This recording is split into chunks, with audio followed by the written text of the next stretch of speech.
are you thinking of the software story, the AI winners versus losers right now?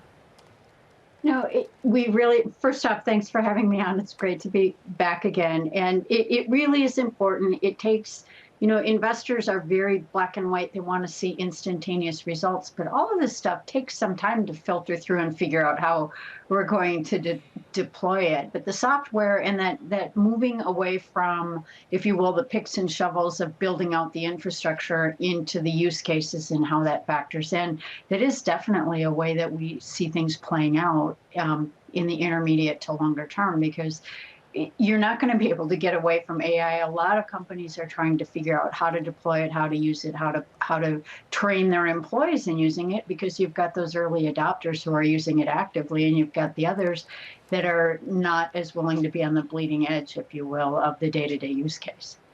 What, therefore, is the likelihood that some of the older companies with big presence in the market, such as a Salesforce, can fend off new competition? How much are you having to build that in to an investor risk right now that we are seeing a totally new cohort come to a powerful place in generative AI? You are, but you're also seeing that old line, old guard have the cash flow to be able to snap up some of those. It's almost like a whales and krill kind of scenario out there. And you look at, for example, in the build out of the infrastructure, you've got a lot of that going on too, where the largest companies are buying up the smaller companies in the competition. So that really smart, really useful competition, one of the ways they get leverage and into a lot of end users too is through the distribution channel of some of those larger companies. So there's a use case to be made, or an investment case to be made, for a whole lot of sizes in that software industry. Carol, I really appreciate the command you've got over what's happening, right? Particularly in software. We've been talking about it all week. I mean, one of our guests this week said that September was the most hated month for investors.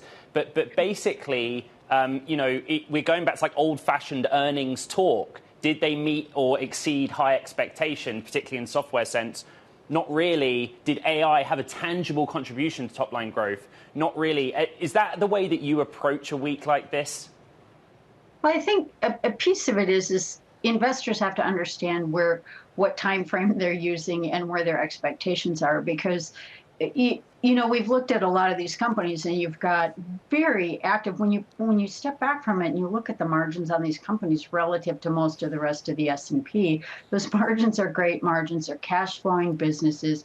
And yes, as we all know, once you put a software system into a company, it's really hard to make a decision to change that or move that. And so from that perspective, I think investors have to ask themselves, on an absolute basis, are these companies generating the kinds of revenues that I want, even if they didn't beat what the wildest expectations that I was hoping for? Because the industry tends to run, or investors tend to run ahead of themselves, and the whisper number is always a little bit higher than where they're at.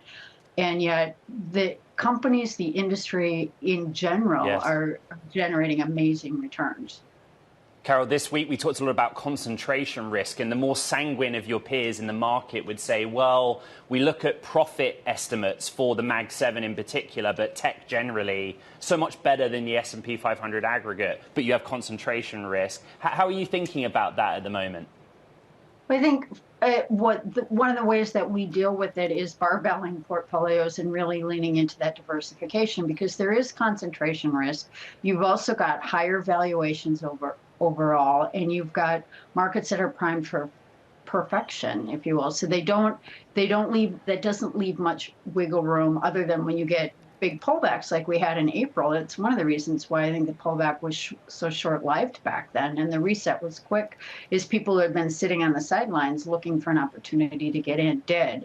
So one of the ways that you deal with that is you school yourself to expect some level of volatility. Don't freak out when it first happens, and maybe own some other industries, some other segments, some other parts of the globe, and maybe some fixed income or so to ballast the portfolio and to allow it to be able to ride through those storms. Diversification key, but just going back to the concentration risk and the area of hardware having been the most loved, Salesforce is down 30% basically year to date. We're looking at Broadcom up 30% year to date, and we got their earnings after the bell. Is hardware and picks and shovels still where it's at, Carol? Well, I think a piece of it, we're not through with that build-out segment yet, but a piece of the questions you're starting to ask yourself is particularly as it relates to data centers and some of the other things that are going on. It's great if you can put them up, if you can put aside the not in my backyard sorts of pushback you're getting in some of those. But then when you're getting told it's going to take 5 or 6 years to hook it to the grid, so there's lots of different ways to play the hardware and the build out and who's got capacity and able to do it. Right. But there's a whole other segment of bringing in some of the reshoring activities that are going on as well. Carol, it's got to that time of the show where I ask you the impossible question. What happens next in the balance of 2025 for the technology sector? Your big predictions, please. We do think that you'll see continued grind higher. I mean, markets have been climbing a wall of worry, technology as well, all year, and we think you'll see a continued sort of grudging climb higher. Many company managements have told us they're nauseously optimistic for this final quarter, and I would think we're in that camp too.